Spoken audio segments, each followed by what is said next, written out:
एक बड़े लक्ष्य की प्राप्ति के लिए कदम बढ़ा रहा है। ये लक्ष्य विकसित भारत का है, आत्मनिर्भर भारत का है। कोटि कोटि भारतीय आज नए संकल्पों की ऊर्जा से भरे हुए हैं। इस महत्वपूर्ण कालखंड में एनडीए की बहुत बड़ी भूमिका है।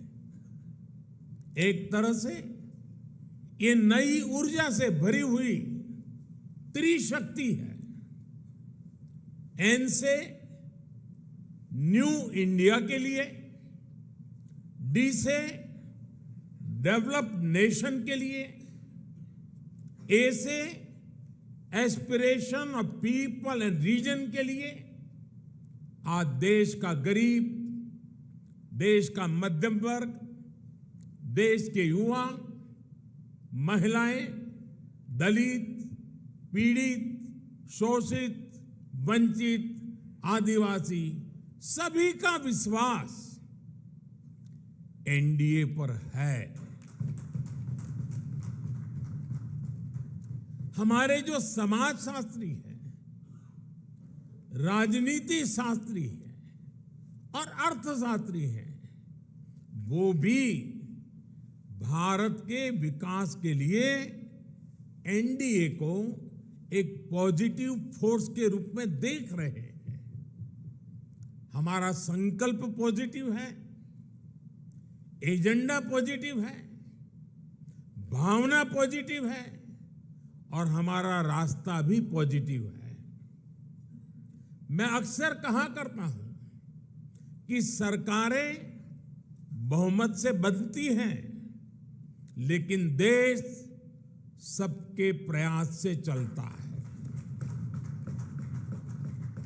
इसलिए आज जब हम विकसित भारत के निर्माण में जुटे हैं, तब एनडीए सबका प्रयास की इस भावना का प्रतिनिधित्व कर रहा है।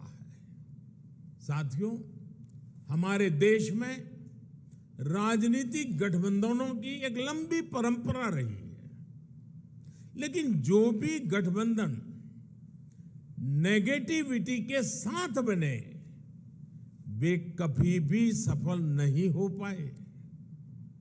कांग्रेस ने 90 के दशक में देश में अस्थिरता लाने के लिए गठबंधनों का इस्तेमाल किया।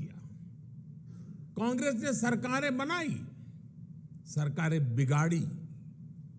इसी दौर में 1998 में एनडीए का गठन हुआ था। लेकिन एनडीए क्यों बना? क्या तब सिर्फ सरकार बनाना या सत्ता हासिल करना ही एनडीए का लक्ष्य था? आप भी जानते हैं, ऐसा नहीं था। एनडीए किसी के विरोध में नहीं बना था। एनडीए किसी को सत्ता से हटाने के लिए नहीं बना था, बल्कि एनडीए का गठन देश में स्थिरता लाने के लिए हुआ था। और जब देश में स्थिर सरकार होती है, तो देश वो फैसले करता है जो कालजयी होते हैं, देश की दिशा बदलने वाले होते हैं। ये हमने अटल जी के कार्यकाल के दौरान भी देखा और ये पिछले 9 वर्षों में भी हम बार बार देख रहे हैं। भारत में स्थिर और मजबूत सरकार होने से आज पूरे विश्व का भारत पर भरोसा बढ़ा है। साथियों, एनडीए की एक और विशेषता रही है।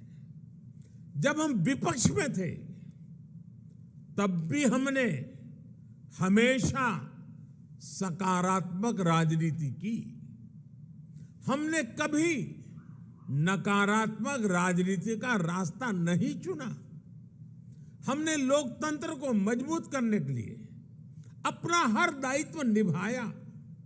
हमने विपक्ष में रहकर सरकारों का विरोध किया, उनके घोटालों को सामने लाए, लेकिन कभी जनादेश का अपमान नहीं किया।